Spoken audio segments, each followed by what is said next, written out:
Thank you for like being a part of my interviews. I'm Matthew, and today I have like my special guest, Adrienne. And thank you for being part of the interview. So for the first question, can you just tell us a little bit about yourself, what you do for work, and what you kind of think about immigration? Of course. So I am a therapist, psychotherapy. I do individual and couples therapy, and I work with a lot of immigrant families in my private practice, but also throughout my work. I worked in Washington Heights in New York for like, I don't know, 5 years. And then I worked in Hudson County, New Jersey for like, I don't know, 10 years probably. And that is almost all immigrant families. And I also do immigration. I do evaluations for people that are needing help with their immigration paperwork. So sometimes like a psychosocial evaluation can help them have a stronger application for their immigration paperwork. And what got you into that? Well, my parents are immigrants. So my parents are from Ecuador, and I think that I mean, so there's two questions there, right? The sort of therapy in general and sort of social work. Um, I think that like helping people and just I don't know, it feels like a calling, like it's what I had to do. There was Yeah. nothing else I could do. Um, so that I've been drawn to since probably, I don't know, I was probably 9 years old, I think. Um, but in terms of working with immigrants, my parents' experiences coming to the country and me being first generation, and knowing what it's like to, you know, be in spaces where you feel different or your family feels different. Um, and then also just the struggles of assimilation, the struggles of like your parents being raised in one culture and you're raised in another one. All of that I think made immigrant families for me really important. And I did a specialization in family therapy, and since family is so important in like Latino families especially, and then also I think for immigrants where you're alone in this country, and so you really have to like hold on to your family. The family work is really important. Yeah, I totally get that. I agree with all of that. Yeah. So do you see like any like common motivation for immigrant like people like to migrate to the US? You know, my family came because of like looking for a better life, right? Like this idea of um financial success and um education for kids, right? A lot of the families that I work with, um there was almost no choice but to immigrate.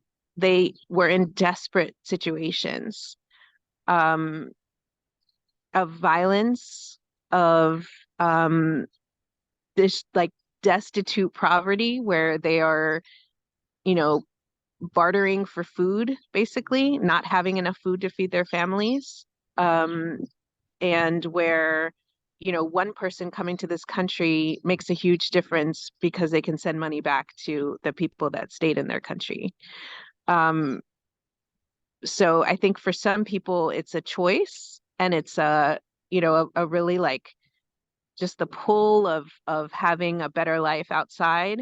Um, but you are sad about what you're leaving behind, and it's a whole process of loss and grieving. I mean, there's always loss and grieving, but for the people that I work with, it's just there. It's almost like there is no choice. It's about survival. Hmm. Do you see like so they're kind of coming for like more opportunities and like yeah. So do you see like often like they're able to like complete like their goals of like helping their families or just like getting that better like life? For sure, for sure. I mean, I think that I don't know that we understand, having grown up here, how desperate the situations are for people in other parts of the world and Latin America. Um, yeah, I mean, like people who can't afford like life-saving medication, right? Like basic survival that Yeah. by coming here and being able to send money back, or by coming here and being able to get the resources they themselves need, like it's survival for a lot of people. Mhm. And like usually kids aren't really like given a choice of like whether they're like forced to migrate because obviously for like the betterment of their family. So do you see like it often like affects the kids in like a positive or a negative way? And like do you see like there it better helps them maybe like adapt to change in the future? Um, yeah, that's a really good question. Um,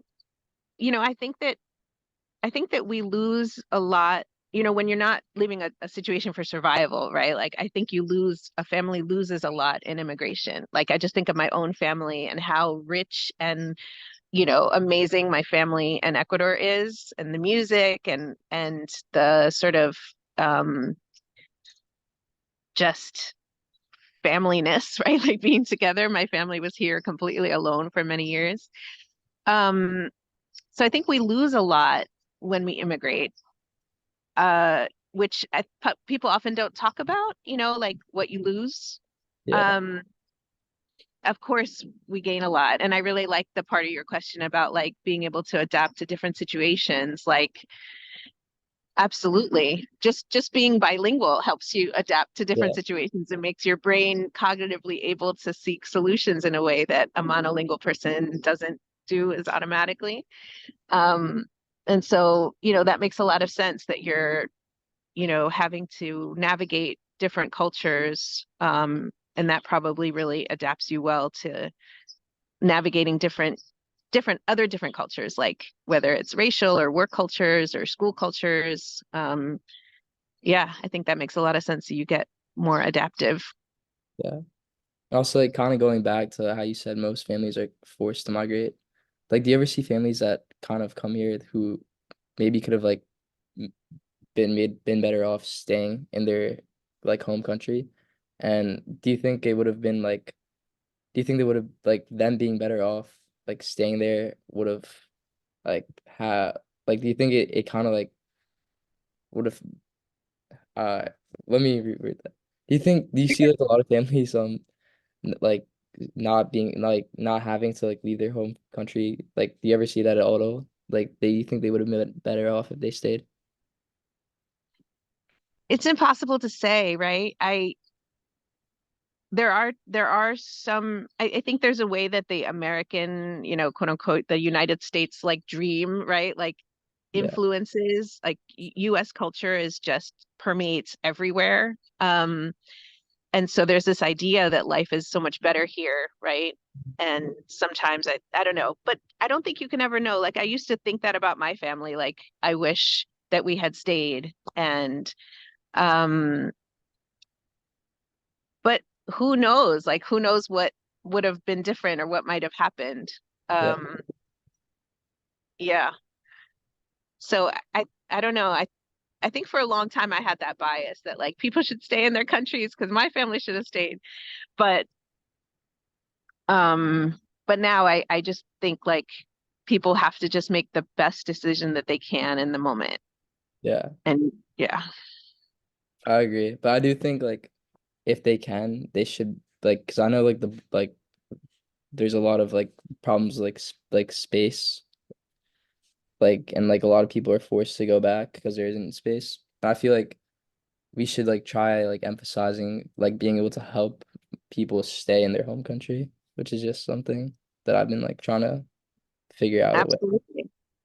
Absolutely. Because, oftentimes some of the instability has been contributed to by the US, so it's not like the US in terms of supporting certain candidates and putting money behind and wars and everything. Sometimes the instability in those countries the US has some responsibility for. So us having policies that contribute to increasing stability in these countries that create the situations that people come to the US, I totally agree with. And that if we can make those countries better, there's a lot to be gained by staying in your own country and being within your own culture. Yeah, because I'm I'm guessing most people don't really want to leave their home country if they don't have to. Yeah, exactly. So I just have like one last question. So I like we hear a lot of like about families being broken up by Border Patrol and when they come here. So do you see it often with your work? So I volunteered for an agency for a while that's exactly what they did. They helped families that had been separated. Um, and I don't know what the current policies are, but it was a huge thing for many years. Um, I haven't seen it so much in like the families I've worked with directly or the evaluations that I do. I do, people are separated because only one family member can afford to come, or, they leave the kids with the grandparents and the parents come and the kids are then raised for many years by the grandparents. Um, I also think that situation is just tragic for families. Oftentimes the sort of attachment and the bond and everything just isn't the same when the kids finally are able to come to the US. In terms of people being forcibly separated at the border, I have I have seen that just because of the volunteer agency that I worked with.